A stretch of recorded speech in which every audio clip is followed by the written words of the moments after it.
மதுரை என்றால் வீரம், மதுரை என்றால் அதிரடி, மதுரை என்றால் தமிழக அரசியலுடைய திருப்பு முனை. எல்லாமே மதுரையில தாங்க நடந்தது. தமிழகத்தில் எது நடந்தாலும் கூட அதை மதுரை மண்ணில் இருந்து ஆரம்பிக்கும். புதுசாக ஒரு கட்சிக்கு ஆதரவு கொடுக்க வேண்டும் என்று விரும்பினாலும் கூட மதுரையில் இருந்து அது ஆரம்பிக்கும். ஒரு கட்சியை முடிக்க வேண்டும் என்று முடிவு செய்தாலும் கூட இந்த முறை மதுரை மண்ணிலாக முடிக்கப்படும். அதனால் சகோதர சகோதரிகளே, தமிழகத்தினுடைய அரசியல் களத்தில் என்னவெல்லாம் தவறு இருக்கு அது அனைத்தும் சரி செய்வதற்கான ஒரு தேர்தலாக இந்த 2024 பாராளுமன்ற தேர்தல் முன்னால் நின்று கொண்டிருக்கிறோம். ஐயா, ஒரு முறையும் தேர்தல் நடக்கும் பொழுது யாரு ஜெயிப்பாங்கன்னு தெரியாம தான் ஓட்டு போடும். ஓரளவுக்கு நம்பிக்கை இருக்கலாம், இவங்க ஜெயிக்கலாம், இவங்க ஜெயிக்கலாம், அதிகமான வாய்ப்பு அவங்களுக்கு இருக்கலாம். அந்த ஓட்டு பெட்டியினுடைய கடைசி ஓட்டை எண்ணும் வரை யார் வெற்றி பெற போறாங்கன்னு தெரியாதுங்க. இந்த 2024 தேர்தல் மட்டும்தான் முதல் முறை நம்முடைய வரலாற்றுல யாரு ஜெயிப்பாங்கன்னு தெரிந்து நடக்கக்கூடிய ஒரு தேர்தல்.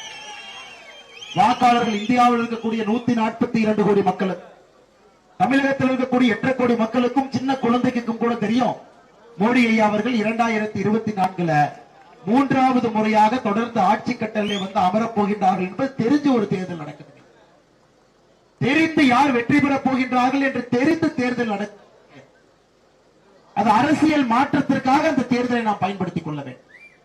இன்னைக்கு இந்தியா முழுவதுமே என்னங்க ஐயா பேசுறாங்க, மோடி ஐயாவே இலக்கு வச்சுட்டாங்க. பாரதிய ஜனதா கட்சி தனித்தன்மையாக 370 இடம், தேசிய ஜனநாயக கூட்டணி 400 இடம். உங்களுக்கு தெரியும், எப்பொழுதுமே மோடி ஐயா ஒரு இலக்கு வச்சாங்கன்னா இலக்கை தாண்டித்தான் அடைவார் என்பது நமக்கு தெரியும். இன்னைக்கு மோடி ஐயா 370 பாரதிய ஜனதா கட்சி என்று சொல்லுகின்றார் என்றால் பாரதிய ஜனதா கட்சி நிச்சயமாக 400 இடங்களை தாண்டி தனித்தன்மையாக மறுபடியும் ஆட்சியில் அமரப் போகின்றார். ஒரு வாய்ப்பு ஐயா, ஒரு வாய்ப்பு. தமிழகத்தில் அரசியலை சுத்தம் பண்ணி புதிதாக சாமானிய மக்களுடைய அரசியலை கொண்டு வந்து குடும்ப ஆட்சியை அகற்றி, ஊழல் ஆட்சியை அகற்றி, அடாவடித்தனத்தை அகற்றி மக்களை வந்து வெறும் வாக்கு வங்கிகளாக பிரித்து வைத்துக் கொண்டு 5 ஆண்டுகளுக்கு ஒரு முறை அரசியல்வாதிகள் சந்திக்கிறார். ஓட்டு போடுறப்போ இருக்கா, ஓட்டு போட்ட பிறகு அடுத்த நாள் நன்றி சொல்வதற்கு. அதன் பிறகு 5 வருஷம் எங்க இருக்காங்கன்னே தெரியாதுங்க ஐயா. அடுத்த தேர்தலுக்கு திரும்ப வருவாங்க. அதுவும் குறிப்பாக திராவிட முன்னேற்ற கழகம் போன்ற கட்சிகள் எப்ப தமிழகத்தில் கால் ஊன்ற ஆரம்பித்தார்களோ முதலாக தமிழகத்திலே லஞ்சம், விஞ்ஞான ஊழல், குடும்பாட்சி, கொள்ளையடிப்பது, அடாவடித்தனம், அபகரிப்பு, இதையெல்லாம் திமுக எப்ப தமிழகத்திலே கால் ஊன்ற ஆரம்பித்தார்களோ அதன் பிறகுதான் இதையெல்லாம் நம்ம கேட்க ஆரம்பிக்கிறோம். அதுவரை தமிழக அரசியல் களத்தில் கர்ம வீரர் காமராஜர் ஐயாவுடைய காலத்தில் இதெல்லாம் கேட்காத வார்த்தை. காமராஜர் ஐயா காலத்தில் என்ன வார்த்தை கேட்டதுங்க ஐயா? நேர்மை, நீர் மேலாண்மை, இல்லைங்களா? இதான் கேட்டோம். ஏழை மக்களுடைய பங்காளர், சமூக நீதி, இதெல்லாம் காமராஜர் ஐயாவுடைய காலத்தில் கேட்கப்பட்ட வார்த்தை. திரும்ப இந்த வார்த்தையை 2024 பிறகு நாம் கொண்டு வர வேண்டும் என்றால் சகோதர சகோதரிகளே, இந்த தேர்தல் ஒரு சரித்திர முக்கியத்துவம் வாய்ந்த தேர்தல். இங்க இருக்கக்கூடிய நீங்கள் எல்லோரும் மோடி அவருடைய ஆதரவாளர், இல்லாட்டி வந்திருக்க மாட்டீங்க. மோடி அவர்களுக்கு வாக்களிக்க வேண்டும் என்கின்ற வேள்வி இருக்கு. என்னுடைய அன்பான வேண்டுகோள், இங்கே வந்திருக்கக்கூடிய நீங்கள் ஒருவரும் நீங்கள் மோடி என்று நினைத்துக் கொண்டு இந்த தேர்தலுக்கு வேலை பார்க்க வேண்டும் என்பதுதான் என்னுடைய அன்பான வேண்டுகோள். எப்படி மோடி அவர் வேலை பார்க்கிறார்? ஒரு நாளை காலையில் ஒரு ஊருங்க, மத்தியானம் ஒரு ஊரு, இரவு ஒரு ஊரு, தூக்கமே இல்லாம அந்த மனுஷன் ஒரு பகுதியாக ஓடிக்கொண்டு இந்தியாவுடைய வளர்ச்சிக்கு பாடுபடுவது போல அடுத்த 80 நாட்கள் அதே போன்று நாம் வேலை செய்தால் மோடி அவர்கள் நினைக்கக்கூடிய கனவு தமிழகத்திலும் நடக்கும் என்பதில் எந்த ஒரு மாற்று கருத்தும் இல்லைங்க.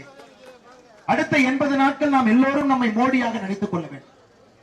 மோடி அவர்கள் எப்படி வேலை செய்கின்றார்களோ அதே போல ஒரு தொண்டரும் தலைவனும் இங்கு இருக்கக்கூடிய பாரதிய ஜனதா கட்சி மோடி அவர்களுடைய ஆதரவாளர்களும் வேலை பார்க்க வேண்டும். காலையில் ஒரு இடம், மத்தியானம் ஒரு இடம். நேற்று பார்த்தீங்க சங்கரன் கோவில் நெசவு தொழில் செய்யக்கூடிய ஒருத்தர் வந்து ரோட்ல யாத்திரை போகும் பொழுது உள்ளே வந்து சால்வ போடுறக்கு வந்தார்.